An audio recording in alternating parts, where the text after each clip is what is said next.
Bem-vindos ao Desvendando Código. Olha só, já parou para pensar que aquele sistema que desenha janelinhas na tela de muitos Linux, ele nasceu lá nos anos 80? Pois é, antes mesmo do Linux existir. Exato, parece coisa antiga, né?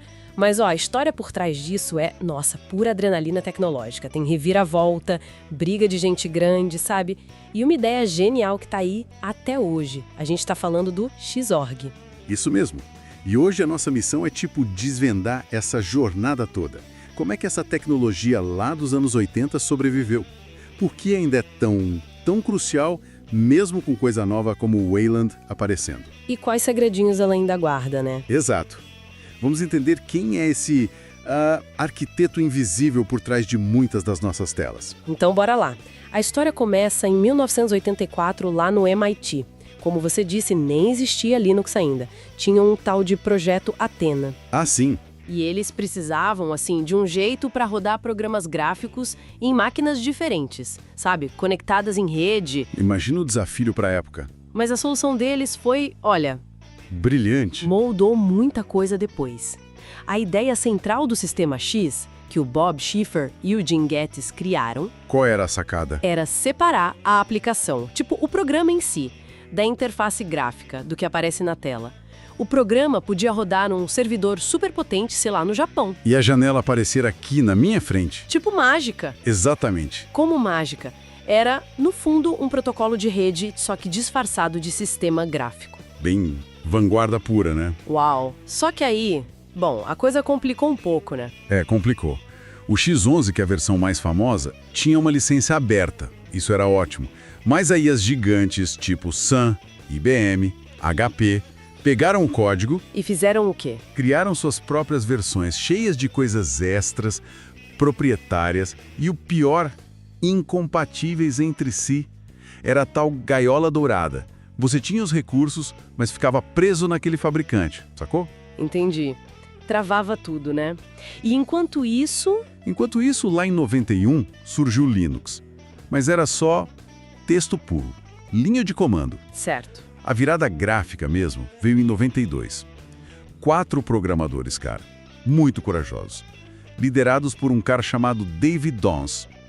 Eles pegaram o código original do X11 e fizeram o impossível. Basicamente, adaptaram para rodar nos PCs que o pessoal tinha em casa na época, os 386. E aí nasceu o X-Free86, o X livre para a arquitetura 386. Caramba! E isso deu certo? Deu muito certo. Foi um estouro. O X-Free86, tipo assim, deu uma cara gráfica para o Linux doméstico, virou o padrão por uns 12 anos. Nossa, 12 anos. Foi ele que permitiu que a gente tivesse desktops Linux como a gente conhece hoje, então? Foi, exatamente. Democratizou o acesso. Sem ele, talvez o Linux ficasse só lá nos servidores por muito mais tempo, viu? Que virada, mas como toda boa história. Veio outra reviravolta, né? Em 2004, o projeto X-Free86, sob a liderança do mesmo David Dawes, decidiu mudar a licença. Mudar a licença? Como assim? Botaram numa licença nova, com uma cláusula lá de atribuição que... Bom, muita gente na comunidade open source achou que não batia com a licença do próprio Linux, a GPL, sabe? Basicamente complicava a vida de quem distribuía o sistema. Putz, imagina o caos que isso deve ter causado na comunidade. Foi caótico mesmo, mas a resposta veio rápido. É mesmo? Rapidíssima. O Keith Packard, que é outra figura importante no mundo do X, liderou a criação de um fork. Um fork? Uma cópia separada do código? Isso, uma cópia independente. E aí nasceu a Fundação Xorg e o servidor Xorg, ainda em 2004. Foi tipo uma medida de autopreservação da comunidade. E o pessoal aderiu? Em massa. Quase todas as distribuições Linux pularam fora do X-Free86 e foram para o Xorg em questão de meses. O X-Free86, que era o rei, sumiu praticamente. Impressionante a rapidez. Sim, e o Xorg trouxe inovações legais. Ele quebrou aquele programão gigante, monolítico, em mais de 200 módulos menores. Ah, isso deve ter facilitado muito, né? Pra caramba. Facilitou a manutenção, o desenvolvimento de coisas novas.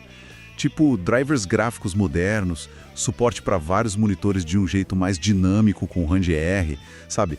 E para gerenciar melhor teclado, mouse, tela de toque, tudo junto com o X-Input 2. Legal. Aí, em 2008, surge o Wayland, anunciado como o futuro, né? O sucessor. Mas olha só, quase 15 anos depois, o Shorg continua firme e forte em muito lugar. Por quê? É uma boa pergunta. Um motivo grande é a compatibilidade. Tem o tal do X-Wayland. X-Wayland? O que é isso? É basicamente o Xorg rodando meio que disfarçado como uma camada dentro do Wayland, só para poder rodar aplicativo antigo que não foi reescrito para o Wayland. Ah, entendi. Uma gambiarra do bem. Tipo isso. E além disso, o Xorg tem umas funções muito maduras, super confiáveis, que o Wayland, por ter uma arquitetura diferente, ainda está aprimorando ou faz de outro jeito. Coisas tipo compartilhamento de tela robusto, controle remoto. Ah, tipo TeamViewer, essas coisas? Exato. E certas automações com scripts. São exemplos onde o Xorg ainda leva vantagem para muita gente. E a performance, principalmente em jogos que o pessoal pergunta muito? Olha, aí varia bastante, sabe? Depende do jogo, da placa de vídeo, do driver. Às vezes o Wayland é melhor. Às vezes o Shorg empata ou até ganha. Mas para muito streamer e principalmente em ambiente profissional, tipo mercado financeiro, designer... Isso, mercado financeiro, CAD, área científica. A estabilidade do Shorg, testada por décadas, ainda pesa muito.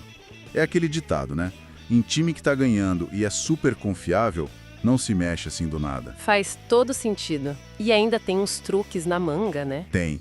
Dá para usar uns comandos no terminal, tipo o Xwin Info. Você clica numa janela e ele te conta tudo sobre ela.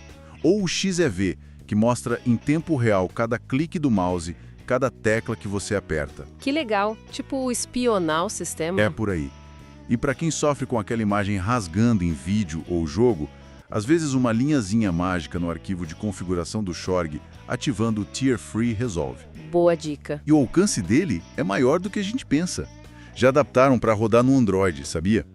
Usam em desktop virtual na nuvem, empresa grande, até em experimento com realidade virtual. Caramba! E os conceitos que ele ajudou a criar, janela sobreposta, multitalk, influenciaram tudo que veio depois, até iOS e macOS. Nossa, fica claro então que Shorg não é só um software velho. É um sobrevivente mesmo, um pilar da computação gráfica que, com quase 40 anos, continua aí relevante, né? Com certeza. E isso deixa a gente com uma reflexão, né? Como é que a gente equilibra? Manter a estabilidade e a confiança de tecnologias testadas como o Shorg. E, ao mesmo tempo, abraçar a inovação, as ideias novas que vêm com alternativas como o Wayland. É uma tensão constante na tecnologia, né? Exato. Sempre buscando esse equilíbrio. Uma investigação fascinante mesmo. Muito obrigada pela companhia de todos nessa viagem pelo mundo do Shorg. Valeu, pessoal. Até a próxima no Desvendando o Código.